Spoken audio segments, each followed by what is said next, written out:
বাংলা নববর্ষকে কেন্দ্র করে আমরা একটা জিনিস দেখতে পেলাম যে বাংলালিংক তারা কিশোরগঞ্জে হাওড়া এলাকায় একটা রোডটাকে বিভিন্ন কালারের রং করছে আর কি। তো যাই হোক, রং করার কারণে সুবিধা অসুবিধা এই বিষয়ে শেখ আহমদুল্লাহ সাহেব উনি কিন্তু একদম ঠান্ডা মাথায় খুবই যুক্তিসঙ্গত কিছু কথা বলেছেন অলরেডি। তো যখন এই রঙগুলা গলে যাবে তখন মাছের ক্ষতি হবে, রাস্তাঘাটে গাড়ি চলতে সমস্যা হবে, ওইটা থাকবেও না, অস্থায়ী, এটা সব কিছু শেষ হয়ে যাবে। হয়তো এক সপ্তাহ বা সর্বোচ্চ 15-20 দিন হয়তো এটা না আলোচনা হবে, এটা নাম কাম হবে। কিন্তু এইটা থেকে একটা বিষয় আমাদের ক্লিয়ার এইটাই যে এই নাম কাম কিন্তু বেশি দিনের জন্য না, আবার এটা কিন্তু থাকবেও না।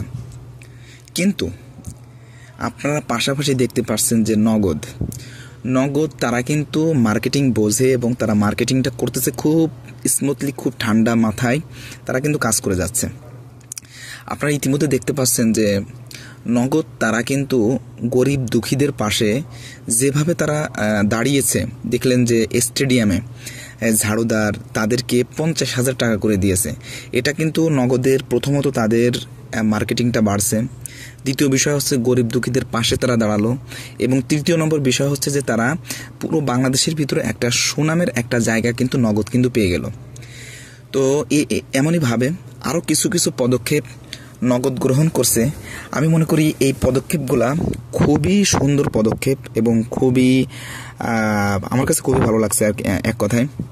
তো যাই হোক, যদি বাংলালিংক তারা যে 8 কোটি 9 কোটি টাকা যে খরচ করলো, এই টাকাটা যদি বাংলাদেশের বিভিন্ন এলাকা আছে, বন্যা কবলিত এলাকা, বিভিন্ন এলাকায় আছে যে সমস্ত এলাকার মানুষ কিন্তু একেবারেই দরিদ্র, তো এই সমস্ত এলাকায় যদি তারা একটা বড় ধরনের কোনো কিছু এই 9 কোটি টাকা দিয়ে যদি তারা করে দিত, তাহলে অবশ্যই ওই এলাকার মানুষ তো তাদেরকে স্মরণে রাখতই, বরঞ্চ পুরো বাংলাদেশে এই বাংলালিংকের একটা সাড়া, বাংলালিংকের প্রচার, বাংলালিংকের একটা মার্কেটিং পুরো বাংলাদেশে এমনভাবে হতো যে বাংলালিংক এটা কখনো কল্পনাও করতে পারেনি।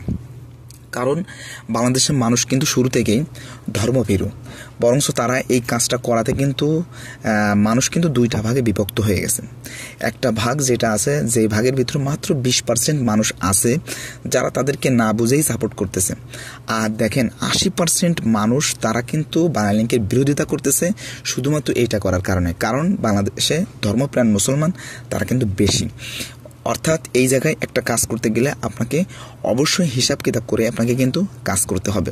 তো সেই ক্ষেত্রে এইখানে বাংলালিংক পারতো যে গরিব দুঃখী অসহায় মানুষের পাশে দাঁড়াতে, এবং এইটাই কিন্তু নগদের মতো একটা বড় ধরনের একটা মার্কেটিং কিন্তু তাদের এটা হতো।